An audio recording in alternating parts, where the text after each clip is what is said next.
ang ating paksain ngayon ay magkasalikop, ekonomiya at politika. Maya-maya natin papasadahan yan, ha?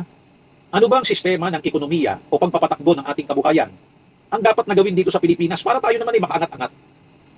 Ang kasunod na tanong, sino ang magpapatakbo? Politiko ba natin ngayon? Yung mga anak ng mga politikong yan? O mga negosyante? Sino ang dapat magpatakbo? At anong klaseng sistema ng ekonomiya? Kasi kahapon may binanggit ako yung China at Vietnam. Komunismo yun kontrolado nila ang ekonomiya, ang pagpapatakbo. Pero tingnan mo, ang iniunlad ng China, kumpara noong 1980s. 30, 40 years later, sumirit ang ekonomiya ng China. Kung hindi nangunguna ngayon, pumapangalawa sa US. Okay? Ganon din ang Vietnam. Ang Vietnam, noong 1940s hanggang 50s hanggang 60s, dinurog yan ang tinatawag na internal war, civil war. Sila nagkakatayan sa loob ng bansa. Pero makikita mo, pagpasok ng 1990s, 2000, naungusan na tayo ng Vietnam, ang Pilipinas. Samantalang noong 1960s, dito sa Asia, pumapangalawa tayo sa Japan. Of course, ang Japan hanggang ngayon, maganda ang kanilang ekonomiya. Ba? May pagkakataong humina, pero hindi sila bumagsak. Ba? Yung South Korea, ganyan din ang Taiwan. Nagkakagulo-gulo sila roon sa kanilang bansa. Nagkakagulo-gulo din naman sa bansa natin, nagkaroon pa ng martial law. Pero pagdating ng 1980s, 1990s, sumirit ang Taiwan, sumirit ang South Korea, gayon din naman ang Japan. Diba? Maging ang Vietnam nitong taong 2000, 2010. Pagpasok ng 1990s, yan, sumirit ang China. Magkaiba po ang sistema ng politika ng China at Vietnam kumpara sa South Korea, Japan, at saka Taiwan. Nasaan ang Pilipinas? Diktadorya ba tayo gaya ng Vietnam at China pagdating sa politika? O tayo ay kapitalista na katulad ng Amerika? Kapitalista din naman ang Taiwan, Japan, at saka ang South Korea. Bakit bagsak ang ating ekonomiya? Yan ang ating maya-maya ay tatalakayin. Kaya sabi ko po sa inyo, ano ba ang sistema ng ekonomiya na dapat ipatupad sa Pilipinas? At pangalawa, economic side, at pangalawa, political side, sino ang magpapatakbo? Politiko ba?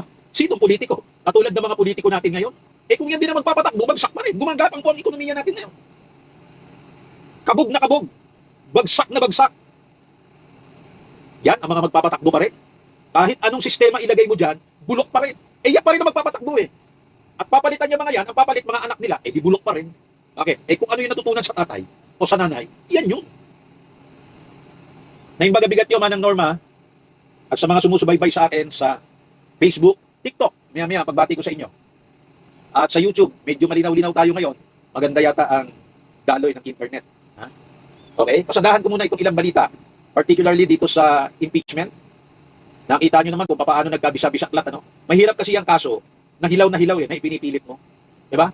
Kahit anong propaganda ang gawin ng mainstream, maleta media, kung tawagin ng iba ay press, kung tawagin ko yan ay prostitute. No? Ang media natin sa national, maliban sa isa o dalawa, ay maitutulad sa isang babae sa apokalipsis na nakaupo sa maraming tubig. Babaeng mapakiapid. Yun ang karangalan nun, kung masasabing karangalan yun. Babaeng mapakiapid. Harlot woman in the book of Revelation, in the book of Apocalypse. Yan ang media natin sa national. Nakikipagsabuatan yan sa mga politikong kawatan sa national para gawin bobo at lukuhin ng lukuhin ang taong bayan. Kaya sabi ko sa inyo, kung gusto nyong makaunawa ng mga tunay na issue na walang fake news, dito kayo sa local media. Dito kayo lagi sa Autentico. Authentic to Diba? Okay, hindi nga lamang kapugian ang inyong mapapanood. Diba? Pero ang mga paksain dito, hindi tinatalakay yan sa national. Gaya na sinasabi ko sa inyo, ang impeachment natin, palabas na lang yan. Inaaliw lang tayo. Kumbaga sa isang pelikula na panood na natin yan. Baga sa palabas, alam na natin ang ending niyan. Talagang ang intensyon ng mga yan, patalsikin nila si Vice President Sara Duterte. Kunwari may mga labanan pa ng abogado dyan. Kunwari may mga ebidensya pa dyan. Naku, kunwari may mga testigo pa dyan. Alam na natin, Kuya Alex Bestida, ang kahahantungan niya. Napanood na natin yan Napanood na natin kay Erap, napanood na natin yan kay Corona. Diba? Hindi nila kayang i-convict si Erap. Sa impeachment, dinala nila sa kalsada, EDSA 2. Diba? Nakipagsabuatan sila sa simbahan, sa CIA ng Amerika, maraming traidor na opisyal ng militar at ng pulis. Kasama si Ping Lacson, bumaliktad sila laban kay Erap, tapos ang kanilang palabas. Eh, ano yung ginawa nila sa EDSA? Eh, malawakang lukuhan din yun. Pinaalis nila isang korap, nagpalit sila ng korap din. Di ba pinakulong nila si GMA dahil korap daw? Pinatalsik nila yung korap, sila pumalit. Parang nung EDSA 1, matinding lukuhan din yun eh. High school tayo nun, manang. Pinaalis nila daw yung Verdugo, mahilig mang AJK, ang dami daw pinapatay, mandarambong, magnanakaw, abusado ng human rights, korap, pinaalis nila si Marcos, Sr. at pamilya. Di ba yung pamilya? Na ngayon ang anak ni Presidente, kapangalan pa. Junior nga eh. Pero ang pinalit nila, korap na gobyerno din sa ilalim ni Cory. Kaya yung EDSA 1 and 2, malawakang lukuhan yan. Oh. Kaya yung sinasabi nila, nung magrallian niya kami sa EDSA 1 and 2, binigyan namin ng kapangyarihan ng mahihinang tao. Hindi. Ginamit lang ninyo ang mga tao para paalisin ang isang korap at mapagsamantala, mandarambong, pero ang pumalit din, mga elitista din, na uhaw at sakim na sakim sa kapangyarihan na nagsamantala din sa taong bayan. Dahil kung kayo ang magaling, kayong mga pumalit, dapat magaling na ang bansa natin. Di ba? Paalis kayo ng paalis ng korap, pag kayo na nasa power, mas korap pa kayo doon sa inyong pinalitan.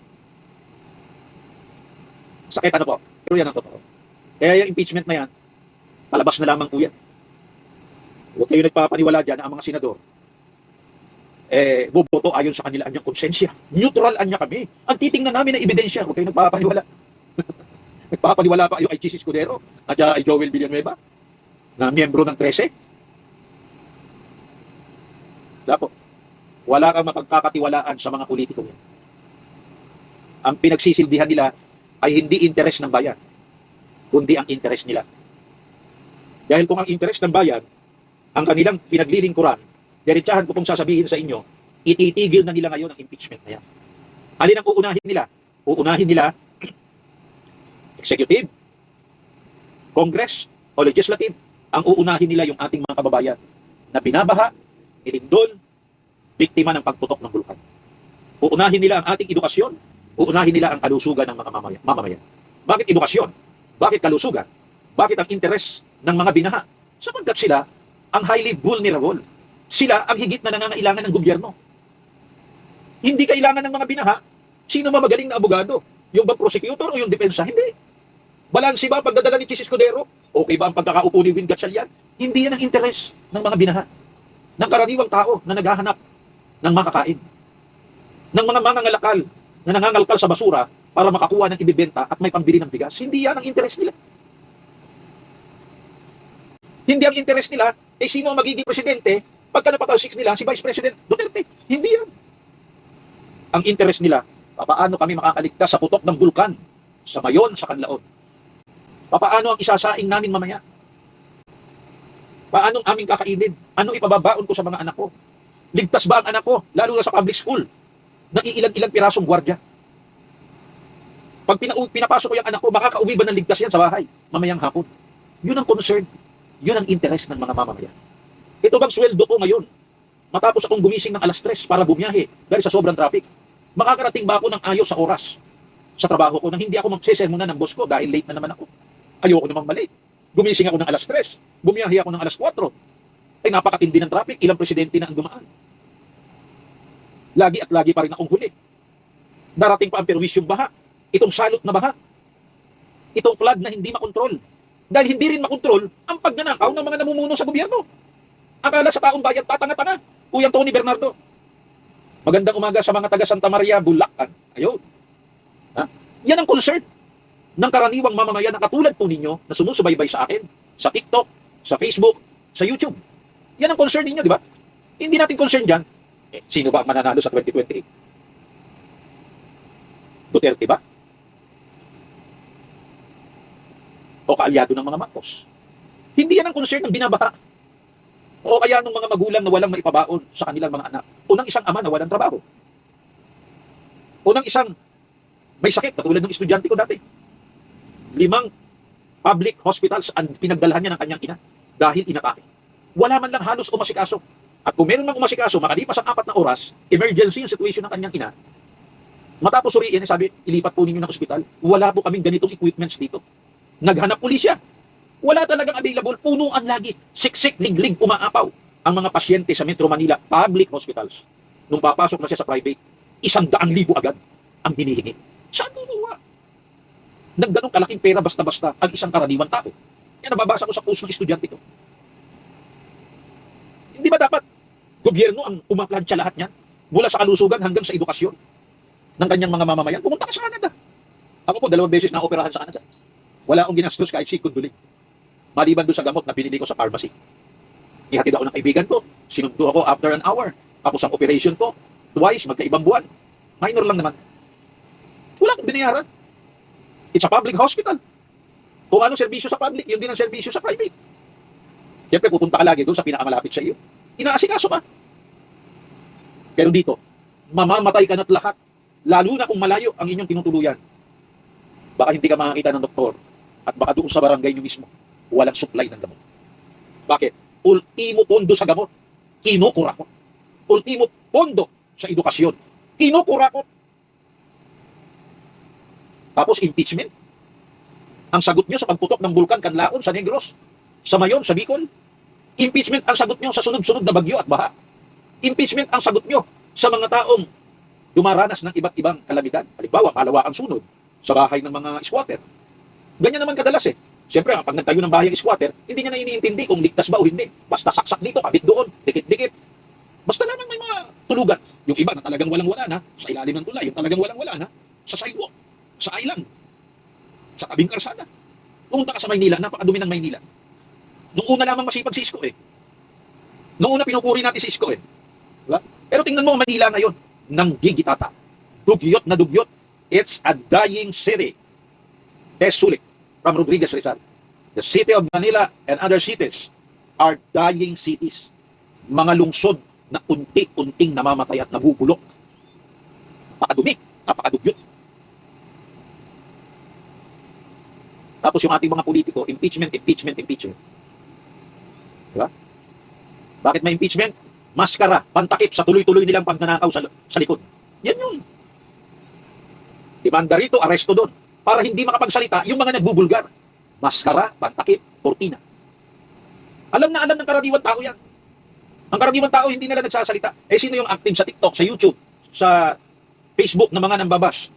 Marami sa mga yan, robot. Ano ibig sabihin ng robot? Trolls. Ano ibig sabihin ng trolls? Bayaran na mga patay gutom. Ano? Sino-sino yung mga yan? Alam nyo na. Yan yung mga lahat ay alam. Maliban sa maghugas ng pinggan. At ang standard na sagot, wait lang. Di ba? Magsalita ka ng isang issue, may alam siya. Lahat alam niya. Baka natwiran siya, ipaglalaban niya kung ano gusto niya. Kung ano nasa isip niya. Wala siyang pakialam kung ikaw ay magulang, matagal ka na sa buhay na ito. Marami ka ng karanasan. Basta kung ano yung kanya. Alam ko yan, huwag niyo akong turuan. Siya, sige, maghugas ka na ng pinggan o magwalis ka dyan. Anong sagot? Wait lang. Ha? Ngayon, sa konsepto ng ating ekonomiya at ng ating pamamahala sa gobyerno, ang tumatayong pinakamagulang natin na dapat gumagabay, Moshi-Moshi, Kuya Oji Marvida Tugayo, ay ang gobyerno. Kaya may prinsipyo po sa batas na kung tawagin ay parents patriae. Ano ibig sabihin ng parents patriae? Salitang Latin po yan. Yung parents, parent, magulang. Yung patriae, ibig sabihin yan ay bansa. No? So magulang natin sa bansa ito. Sino yung ating magulang sa bansa? Eh di siyempre yung mga namumuno. Bakit sila ang ating magulang sa bansa? Sila ang nagpapatakbo. Sila ang kumukolekta ng buwis. Sila ang may control sa budget. Sila ang gumagawa ng batas. Sila ang nagpapatupad ng batas. Sila ang nagpapaliwanag ng batas. Sila ang may kontrol sa militar, sila may kontrol sa pulis. Sila ang humuhuli sa mga kriminal, sila ang nagpapakulong sa kriminal. Madaling salita, sila ang, kumbaga sa kumpanya, ang mga may-ari ng kumpanya o managers nagpapatakbo, pagamat tayo ang tunay na may-ari ng gobyerno. Sila ang nagpapatakbo o managers na inilagay natin, sila ang nagpapatupad ng mga patakaran. Kung manager yan ng kumpanya, ito ang mga diskarte. Paano palalaguin ang kumpanya, ang ating ekonomiya. Yun namang ating mga rules o mga disiplina tuntunin para maging maayos ang pagpapatakbo at pagtupad ng tungkulin ng mga empleyado. Ang tawag naman doon ay politika. Pamamahala. So governance yan. Kinukontrol nilang tao, sinasabi nila, eto sundin nyo, eto trabaho nyo, eto gawin nyo, eto disiplina. Sundin nyo, kung hindi, didisiplinahin kayo. Kaya nyo dapat gagawin yan para yung pagpapatakbo ng ating kumpanya maging maayos, kumita tayo, maibigay ang benepisyo nyo. Ang galing ano, ganun sana dapat ano, katulad ng isang kumpanya. Pero hindi ganyan ang pagpapatakbo sa gobyerno. At ang mabigat po dito, ang pagpapatakbo sa gobyerno, ang nagpapatakbo sa gobyerno, siya rin nagpapatakbo ng ating ekonomiya. Kasi yan ang set up ng ating konstitusyon. Ang mga namamahala sa ating politika, yan din ang namamahala sa ating ekonomiya. At alam na alam ninyo kung anong sistema ng ekonomiya sa ating bansa. Sistemang kapitalismo. Malawak yan. Pero paliliwanag ko sa inyo sa maiksing kaparaanan. Ang sistemang kapitalismo ay naiiba sa sistema ng komunismo. Ang sistema ng komunismo, China, Vietnam. Ang China, ang may-ari ng mga kapital, lupa, maging ng mga resources ng bansa, ay ang gobyerno. Ang gumagamit niyan ay ang gobyerno. Ang kumukontrol ng negosyo, gobyerno. Ang nagpaplano ng ekonomiya sa komunismo, Vietnam, China, gobyerno.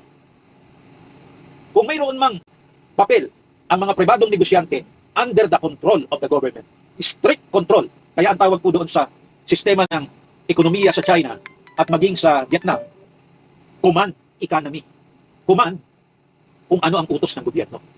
Isang ekonomiya o sistema ng kabuhayan na ang nagdidikta ay ang gobyerno. Kaya ang tawag ay command economy. Government controlled economy. Ang kanilang kabuhayan o ekonomiya o sistema ng pagpapatakbo ng ekonomiya ay kontrolado ng mahigpit ng gobyerno. Bakit ganon? Sapagkat ang kanilang sistema rin ng politika ay komunismo. Kontrolado din ng mga namumuno sa gobyerno ng buong higpit. Pero pag-aralan mo ang ibinunga ng kahigpitan sa ekonomiya o kontroladong ekonomiya ng Vietnam at ng China. Maganda. Daan-daang milyong mahihirap nakasadlak sa kahirapan noong 1970s at 1980s ang naiangat ng China ang kabuhayan. Daan-daang milyon na mga insect sa China. Pagpasok ng 1990s, 2000, 2010 hanggang ngayon, sumisirit ang takbo ng ekonomiya ng China. Halos malagpasan niya na ang US. Ang totoo niyan, malaki utang ng US sa China. Kaya inaaway ng US ang China para wag siyang singilin. Para yung Bombay Nung US ang nangungutang sa China, we are friends. Hello. Nung naniningil ng China, ano sabi ng US? Wag mo ako singil. Wala pa ako pambayad. Away-away niya, insect. O hindi ba ganyan ang ginagawa ng mga Pilipino sa Bombay? Pangiti-ngiti sa Bombay pag mangungutang. Ito, pag maniningil ng Bombay. Di ba? Bakit kaya sarado pinto? Ako kanina pagkato. Wala tao. Pero gamit chinelas. O, di ba? Totoo o hindi totoo? Kuyang Nolan Mercado Senior. Diba? Ganyan ang nagawa ng China at Vietnam. Sabi ko sa inyo Huling-huli ang Vietnam noong 1950s, 60s, 70s, 80s, 90s. O pag-uusapan ay Pilipinas. 1960s, pumapangalawa tayo sa Japan. Sa buong Asia. Yang South Korea, Taiwan at Vietnam, nag-aaral lang sa atin yan. Paano ang pagtatanim ng palay. Ngayon, ang Pilipinas, nag-i-import na, umaangkat na tayo ng bigas sa Vietnam. Bakit? Bagsak ang ating agrikultura. Diba? Pero ang Vietnam, nagtatanim ng palay kahit gabi. Moderno ang kanilang teknolohiya sa pagsasaka. Ganyan din ang China. Noong panahon ng 1970s, under the martial law, yung Kalayaan Island Group, yung ibang isla dyan na kontrol ng tatay ni BBM, dahil malakas ang ating military. Mahina pa ang military ng China noon. 1960s, 70s. Dahil sabi ko sa inyo, bagsak noon ang politika, bagsak noon ang ekonomiya ng China. 60s, 70s. Hanggang 80s pa. Pero pagdating ng 90s, 2000 hanggang ngayon, hindi mo pwedeng baliwalain ang military ng China. Kahit ang US, naninimbang. Ang totoo, mas marami ang barko ng China ngayon kaysa sa US. Naunahan nila sa production. Bakit nagawa ng China yan? Bakit nagawa ng Vietnam na maunahan pa tayo? Ang sistema ng pagpapatakbo ng ekonomiya nila, kontrolado ng gobyerno. State-controlled economy. Command economy. Kung ano ang iutos namin sa inyo, kung ano ang idikta namin sa inyo, yan ang gawin nyo. Yan ang politika at sistema ng ekonomiya sa China at Vietnam. Hindi ko na ipaliliwanag yung mga iba pang detalye dahil yung para lang sa mga nag-aaral na katulad namin noon. Tayo naman lahat dito, eh hindi naman pinalad na makapasok hanggang doon sa level ng ganong pag-aaral ng formal sa eskwelahan na tinuturuan ng profesor, binibigyan ng assignment, basahin mo ito, basahin mo ito, basahin mo yan. Tayo lahat dito nag-aaral. Kaya ipinaliliwanag ko po sa inyo sa paraang madaling maunawaan. Okay? Now, kahit kontrolado ng gobyerno ang pagpapatakbo ng ekonomiya, hindi rin po magiging matagumpay ang bansang yan, Vietnam, China, kung ang mga namumuno ay tarantado, bulok, walang ginawa kundi magnakaw, magsamantala sa tao. At kung ang kanyang mga mamamayan ay hindi marunong makipag-cooperate, sumunod, magpasakop, makipagkaisa sa mga namumuno. Kaya hindi mo lang titingnan ang sistema ng politika at ang sistema ng kanilang ekonomiya, titingnan mo ang kanilang kultura. Anong klaseng mga namumuno mayroon sa gobyerno nila? At anong klaseng mga mamamayan ang nagpapasakop o nasasakop ng gobyerno? Kaya yung mga mamamayan nila ay nakikipag-cooperate, nakikipagkaisa, sabihin mo nang dinidiktahan. Sabihin mo nang walang kalayaan. Nakatulad ng pagiging wild ng mga Pilipino o ng mga Amerikano o ng mga Europeans. Pero nakikipag-cooperate sila, nakikipagkaisa sila, nagpapasakop sila dahil yung mga namumuno sa kanila ang inaasikaso, interes ng mamamayan.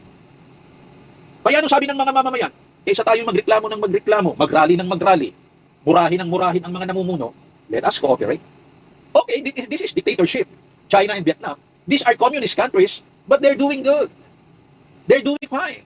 Our economy is robust. Our economy is good. We are next to Americans. We were lagging behind many decades, many years ago. But now our economy is the inspiration of many developing countries. Yun ang nasa isip ng mga mamamayan nila. Kaya kahit diktador ang kanilang mga namumuno sa China at Vietnam, kahit komunismo, hindi na yun ang issue eh. Kahit restricted ang karapatan nila, hindi sila malayang-malaya. Maganda buhay nila eh. Ganda ng ginagawa ng mga namumuno eh. Kaya ano sabi ng mga tao? Sumunod tayo. Magpadisiplina tayo. Magpasakop tayo. Makipag-cooperate tayo sa gobyerno. Okay? So that's China and Vietnam. Ano naman ang ekonomiya at sistema ng politika sa Amerika at sa Pilipinas? Kasi tayo kumopya eh, sa US eh. At mahilig tayong mangopya. So ang US, ang politika, demokrasya. Hindi komunista. Sabi, hindi diktador. Demokrasya. So demokrasya tayo. Yan ang itinanim ng mga Amerikano sa atin. Ano ang ating ekonomiya, sistema? Kapitalismo. Hindi komunismo. Ano ibig sabihin ng kapitalismo? Ang kapital, nasa mga tao.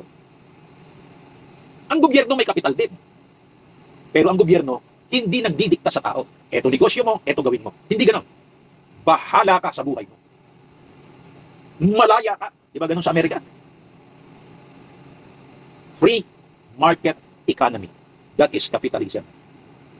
Free, malaya. Free market. Malayang pamilihan. Malayang merkado. Malayang pagninegosyo. Malayang ekonomiya. Walang nagdidikta. Bala ka sa buhay mo. Ikumpara natin uli sa China at Vietnam. Hindi pwede yun sa Vietnam at China. Ang sinasabi ng mga namumuno, kontrolado namin. Ito gawin mo, ito gawin nyo. Hindi pwede yan, hindi pwede yun. Government control economy. Kontrolado ng gobyerno. Command economy. Dinidiktahan ng gobyerno. Komunismo, China, Vietnam. Kapitalismo, demokrasya, malaya. Free market economy. Gandang pakinggan, ano? Ganda talaga sa demokrasya. Malaya. Sabi ng gobyerno, bala ka sa buhay mo. Pera mo yan, kapital mo yan, bala ka. Ang gobyerno, may kapital din. Ang gobyerno ba natin, nagninegosyo rin? Nagninegosyo rin. Kaya nga meron din tayong government-owned and controlled corporation. Hindi ba ang government-controlled komunismo? Kaya meron ding pagkakomunista ang ating gobyerno. Ang demokrasya tayo. Pero pagdating din sa ekonomiya, meron din tayong anyo. May rekado din ang komunismo. Bakit? May negosyo din kontrolado gobyerno eh. May mga control siyang bangko. May mga control siyang korporasyon. Kaya nga meron siyang government-owned and controlled corporations. Ang dami niyan. GOCC. Meron din siyang mga kontroladong financial institution. pagdating sa kapirahan. May bangko ang gobyerno, Land Bank is government-controlled financial institution. Development Bank of the Philippines, government yan. Islamic Bank, na diyan ibinalik ngayon, inilagay si Amina Pangandaman, na dating DBM Secretary, dahil pumutok nga ang kontrobersya sa bilyon-bilyon, trilyon na kinulumbat ng mga namumuno na pinagtatakpan ni Ping Lacson at ng mayorya ng Senado, kaya wala ng Blue Ribbon Committee investigation, pinagtatakpan nila yung nakawan na bilyon. Sabi ng GMA Fake News, nag-resign down si Amina. Mali. Fake. Sinibak siya. Tinanggal siya. Via text. Makalipas ang ilang buwan, ibinalik siya sa gobyerno. Dating DBM Secretary, ha? Ano ibig sabihin ng DBM Secretary? Ikaw ang pinaka-boss sa budget. Pumutok ang nakawan sa budget. Bilyon, trilyon. Hindi siya nag-resign. Kapal na mukha nga eh. Sinibak siya via text. Makalipas ang ilang buwan, ini-appoint uli siya sa bangko. Aling bangko? Islamic Bank. Bangko ng mga Muslim. Para bang inilagay mo si Dracula na maging security guard ng Blood Bank? Yan ang pagkaka-appoint kay Amina. Magandang babae yan. Kaya sabi ko sa inyo, kahit na free market economy ang Pilipinas, pattern sa Amerika, meron itong timpla ng pagkakomunista. Bakit? May mga negosyo ang gobyerno na kontrolado niya. Saan ang galing ang kapital nun? Mr. Authentic, o saan galing ang pera nun? Sa'yo, sa mga karaniwang mamamayan. Sa mga OFWs, kapag nagpapadala sila kasama ang luha, ang pawis, ang dugo, ang pangungulila, ang sama ng loob, ang mabait na karanasan. Sa mga magtataho, sa mga mangangalakal, sa mga karaniwang tao na pinagnanakawan ng gobyerno. Yan yung buwis na tinatawag. Kontrolado ng gobyerno. Yan ang kapital. Diba? Paano nila ginagamit ngayon yan? Sa komunismo, sa China at Vietnam, ginagamit nila yan para sa ikabubuti ng kanilang mamamayan. Kaya pag pumunta ka roon, maganda ang kanilang edukasyon. Maganda ang kanilang sistema ng kalusugan. Maganda ang mga serbisyong pampubliko. Pinagaganda nila ang infrastructure. Tingnan nyo, inunahan na tayo ng Vietnam sa turismo, sa tourism.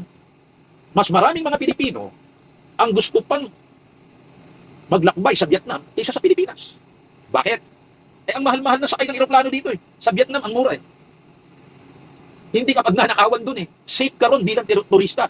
Dito, turista ka, yung pupuntahan mo, ang daming terorista. Ba't ka papasyal doon? Hindi pumasyal ka dala sa ibang bansa.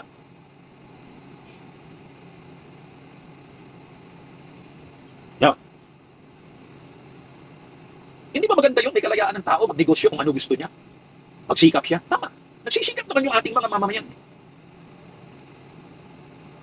Pero paano siya sinusuportahan ng gobyerno? Sa isang negosyo, napakahalaga ng transportation. Dahil ang ekonomiya po, tatlo ang factors niyan. Production, distribution, consumption. Diyan umiikot ang ekonomiya. Magpuproduce ka para mayroong i-consume. Nagpo-produce ka, gawa ng yan ang supply. Bakit? Dahil may demand. May itinatanim ka dahil may kakain. Pag mahina ang supply, mahina ang produksyon, tatapusin ang demand. Diba? Paano makakarating ang pinroduce mo sa mga magpo-consume? Kailangan ma-distribute. Kailangan mula dun sa lugar, madala dun. Kaya in between, nandun ang distribution. Ano ba kailangan sa distribution? Di transportation. Anong klase transportation? Tatlo. Tubig, himpapawid, karsada. Kung napakamahal sa himpapawid, eroplano, pupunta ka sa barko. Mas mura, kahit gaano kabigat. Lang napakabagal sa tubig bago makarating. Meron sanang mas mabilis, karsada. Meron na sa karsada, meron tayo. Sige nga po. Pag dinaanan ng baha, umaangat ang espalto. Anong klaseng tulay meron tayo? Pag dinaanan ng baha, bumabagsak. Diyan dapat papasok ang papel ng gobyerno. Para maganda ang cycle ng ekonomiya. Tutulungan niya yung mga magsasaka o yung mga kumpanya na nagpo-produce ng kailangan ng consumers. Paano niya tutulungan? Hindi lamang sa kapital, tutulungan niya sa distribution. Air, land, sea. Himpapawid, karsada, tubigan. Hindi eh. Sa halip na gastusin ng gobyerno, yung buwis na ibinabayad ng taong bayan, ninanakaw ng iilan. Hindi mo pwedeng gawin yan sa Vietnam at China. Bibitayin ka doon.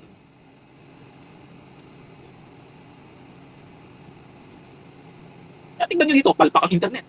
Palpak ang supply ng kuryente, pero ang taas maningil. Papugak-pugak ang internet, pero tuloy-tuloy ang standard na singil, buwan-buwan. Hindi naman bumababa eh. Palpak ang serbisyo sa tubig, pero standard ang singil. Bakit? Kasi yung mga negosyanteng malalaki na may kontrol na yan, kasabuat ng gobyerno. Nakikinabang sila, nakikinabang din ang gobyerno natin. Magkasabwat sila para pagsamantalahan, pagnakawan ang taong bayan. Ang pagnanakaw ng gobyerno, garapalan. Yung budget natin, yung buwis natin, diretsahang ninanakaw. Pag nagreklamo ka, kaso, kulong. Tulad ni Marcoleta, tulad ni Defensor. Ang pribado naman, legal kuno ang pagtataas.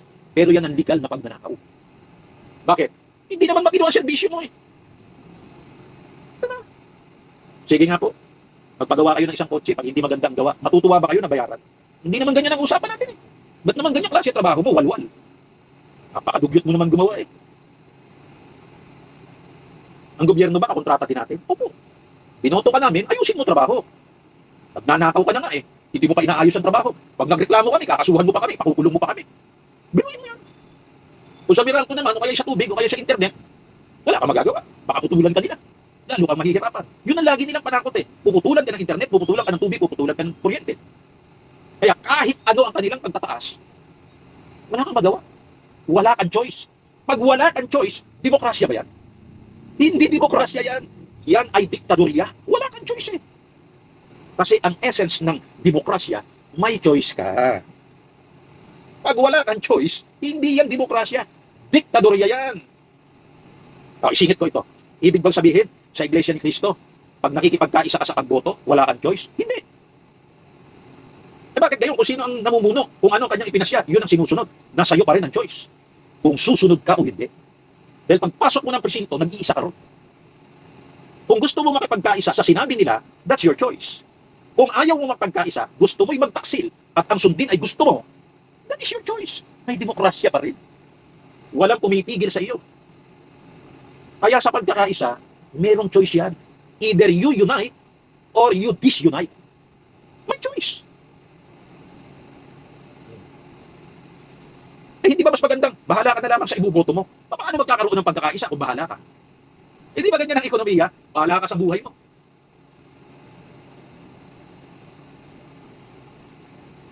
Dahil bahala ka sa buhay mo, kung ano ang sa tingin mo ay okay, maganda, yun ang niya. Palpak, mali ka sa choice mo. Kasi merong wrong choice, merong wisest choice. Diba? Gusto mo makipagkaisa sa pagboto, choice mo yan. Ayaw mo makipagkaisa, bahala ka. Pagpasok mo naman ng presinto, nag-iisa ka. Binabantayan ka ba doon ng ministro? Abang niya itinitiwalag pag hindi nakipagkaisa. Yun ang disiplina. Kasi andun ang pagtatagumpay sa pagkakaisa. Kung titingnan mo ang China at Vietnam, nakikipagkaisa ang mamamayan sa namumuno dahil may tiwala sila. Ang mga namumuno, ginagawa ang ikabubuti ng mamamayan. Ano naging resulta sa China? Ano naging resulta sa Vietnam? Ganda ng ekonomiya ng Vietnam. Ay sa Pilipinas, bahala ka sa buhay mo. Parang sinasabi sa'yo ng gobyerno, tumakbo ka ng hubot-hubad. Bahala ka sa buhay mo. Ano ibig sabihin? Magwala ka, malayang malaya ka. Di ba ganyan sa Amerika? Demokrasya eh. Kapitalismo eh. Kaya legal ang illegal drugs. Kunwari lamang doon, galit sila. Napakaraming addict sa Amerika. 40% ng mga Amerikano sira ang ulo dahil sa drugs. Illegal drugs. At bukod sa illegal drugs, meron pang legal drugs. Ano yung legal drugs? Di yung kumpanya na gumagawa ng mga drugs at mga ospital. Legal drugs yun. Di ba pag tinuturukan ka ng doktor, legal yun. Ang health system sa Amerika ay isang napakalaking negosyo. Kaya ang yumayaman dyan, yung mga nagmamanufacture ng mga gamot at mga doktor. Pero ang karaniwang mga Amerikano, makikita mo doon sa mga squatter areas. Even in New York, in Los Angeles, napakarami roong walang bahay sa kalsada lang nakatira. Bakit? Bahala ka sa buhay mo. That is free market economy.